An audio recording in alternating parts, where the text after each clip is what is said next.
ចាអូខេសួស្តីអ្នកនរគ្នាជួបជាមួយនឹងខ្ញុំទៀតហើយហើយថ្ងៃនេះយើងមក edit រូបភាពទៀតហើយអូខេឥឡូវកុំឲ្យខាតពេលយើងចូលទៅរូបភាពទាំងអស់គ្នាដើម្បីយើងធ្វើការ edit នៅក្នុង Adobe Lightroom Mobile ឥឡូវយើងចូលរូបភាពមកមុនដំបូងគឺយើងចូលកន្លែង Right គឺកន្លែងពន្លឺហើយខាងលើយើងយកពន្លឺយកទៅ10បានហើយកន្លែងនេះគឺយើងទាញមកនេះយកត្រឹម80ហើយខាងនេះយើងយក30អូខេ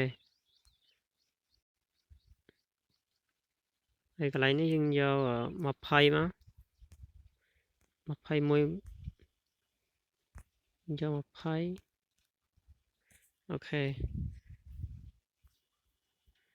ហើយនេះយក17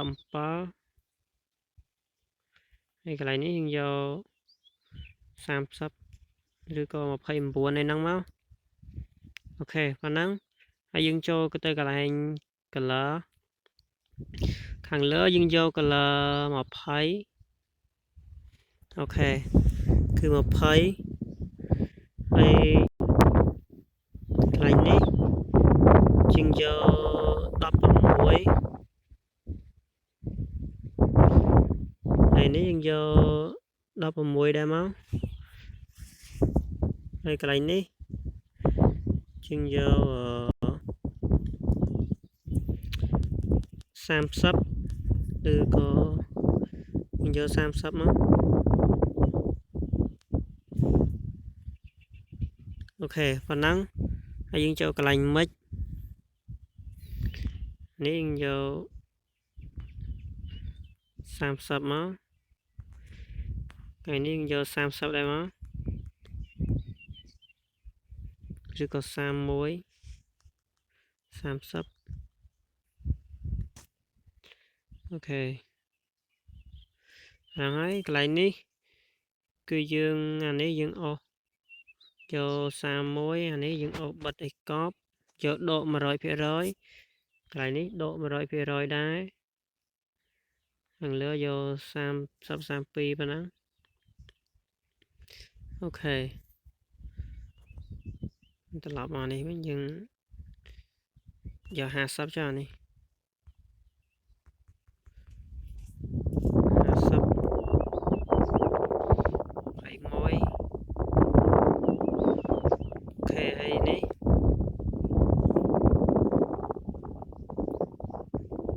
50អូខេយើងដានមកហើយយើងចូលកន្លែងនេះខាងលើយើងយក20ហើយនេះយក50អូខេហើយនេះយក30ហើយនេះយក40យក40 marking នេះយក30អាក្រោមយើងយកកន្លែងនេះយក15អូខេនេះ before នេះ after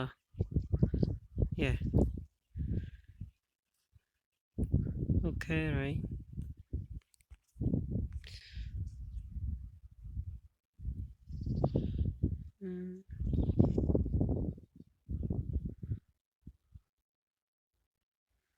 អូខេហើយយើង save